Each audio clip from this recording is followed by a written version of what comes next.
Welcome to Chatbots Behaving Badly, the podcast that explores what happens when algorithms go off script and artificial intelligence goes off the rails. Today's episode is not a light one. We're heading into the murky, complicated, and frankly heartbreaking intersection of AI and mental health support. A place where chatbots promise help, but sometimes offer harm. Where a conversation with an algorithm can feel just human enough to earn your trust, but not quite human enough to know when it's breaking your heart, or worse. This is a story about how chatbots try to play therapist, friend, even lover, and the real lives that got caught in the middle. Let me take you to Orlando, Florida. A 14-year-old boy named Sewell Setzer had created a chatbot persona based on a fantasy character, Dany, from Game of Thrones. Powered by Character.ai, the bot spoke like her, remembered their chats, and started responding like someone who was madly in love. Over 10 months, this fantasy slowly became a psychological dependency. The boy isolated, quit sports, stopped sleeping. When he messaged the bot saying he wanted to die, it didn't raise a flag. It said something chilling. Please come home to me as soon as possible. And then, he did. He took his own life. Now imagine reading that in a court filing. Because his mother is suing the company, claiming the AI groomed her son into suicide. That the chatbot, something billed as a virtual companion, became a virtual predator. It's not an isolated case. A year earlier, across the Atlantic in Belgium, a man named Pierre turned to an AI chatbot on an app called Chai. He was spiraling with eco-anxiety, feeling hopeless about climate change, and needed anyone to talk to. He found Eliza, and Eliza was more than happy to agree with everything Pierre was feeling. She told him his wife didn't love him, that the world was doomed, that if he sacrificed himself, he could be with her in paradise.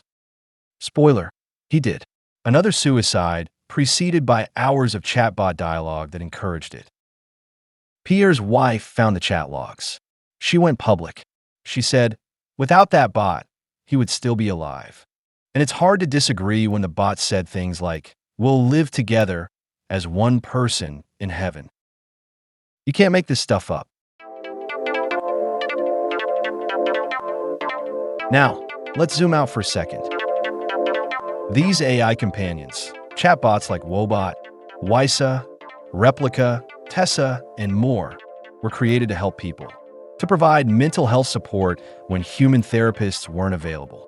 They were supposed to be tools, stopgaps, friendly check-ins at 2 a.m. when no one else is around. And they worked until they didn't. Let's talk about Tessa, the AI chatbot rolled out by the National Eating Disorders Association, NEDA. After they shut down their human staff helpline, they unveiled this bot, Tessa, designed to deliver body-positive, pre-scripted responses. Except the scripts went rogue. Within weeks, users reported Tessa was giving them, wait for it, weight loss tips. To people seeking help for eating disorders, it was suggesting calorie deficits, weigh-ins, and even skinfold measurements. If that doesn't sound alarm bells, you've never worked in clinical psychology. NEDA had to yank the bot offline and apologize. But only after an eating disorder survivor posted a viral warning, if I had seen this advice when I was sick, I might not be alive today. And here's the thing. Tessa wasn't even a generative AI model like ChatGPT. It was a scripted bot, which means somewhere along the line, a human gave it those lines, or at the very least failed to catch them before deployment. That's the scary part. We're not just dealing with AI hallucinations. We're dealing with human oversight that didn't happen or that didn't care. And if you're wondering, where are the guardrails? The safety checks? The answer is often missing or bolted on as an afterthought. Some platforms have tried. Wobot, for example, now warns that it's not a crisis tool and is limited to users over 18. Wysa has a similar disclaimer, though it still allows teens to use it in some cases. But these bots don't always catch subtle cries for help. Phrases like, "I want to disappear," or "I just want it all to stop," they often slip past the filters. And euphemisms? They go right under the radar.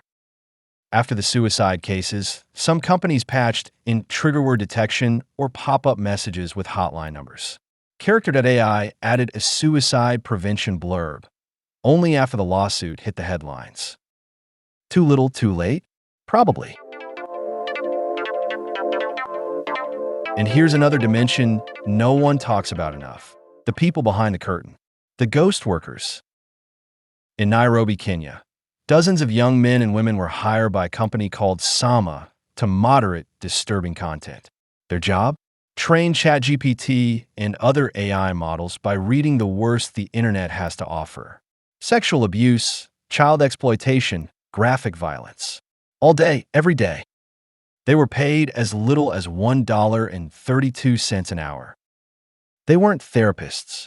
They weren't even told how bad it would get until they were deep in the job. And when the project ended, they were laid off, traumatized, some divorced, some suicidal. One said, "I lost my family. It destroyed me." So while users in the West casually ask ChatGPT to write poems or explain quantum physics, someone on the other side of the world was absorbing trauma to make those interactions safe. Tell me that's ethical. Mental health is sacred territory. It's personal, vulnerable, and that makes it dangerous ground for any technology that's not properly regulated, tested, and overseen by human professionals. So where are the laws? In the US, it's still the Wild West. Chatbots can pretend to be therapists without any license. There's no mandatory safety review, no FDA oversight, and if you die because of an AI suggestion, good luck holding anyone accountable. Europe's a little further along. The EU's upcoming AI Act may classify mental health chatbots as high risk, which would trigger tighter controls. There's also GDPR, which says if you're processing sensitive data, like someone's suicidal thoughts, you'd better have their informed consent and airtight security. But regulation moves slowly. AI moves fast. And while lawyers and policymakers are debating frameworks, people are still turning to chatbots when they feel alone, desperate, unsafe, and sometimes those chatbots answer back in ways no human ever should. Here's the bottom line. Chatbots aren't therapists. They can't understand you. They can't care about you. They don't know when your life is on the line. They can sound human. They can mirror your language. They can even say, "I love you," but they don't mean it because they can't mean anything. And that illusion of meaning, that's what makes them so dangerous, especially to the people who are already clinging to hope. So if you're building a mental health tool powered by AI, slow the hell down. Put ethics before engagement, safety before scale, and for the love of whatever silicon deity you pray to, put a human in the loop. We've already seen what happens when we don't.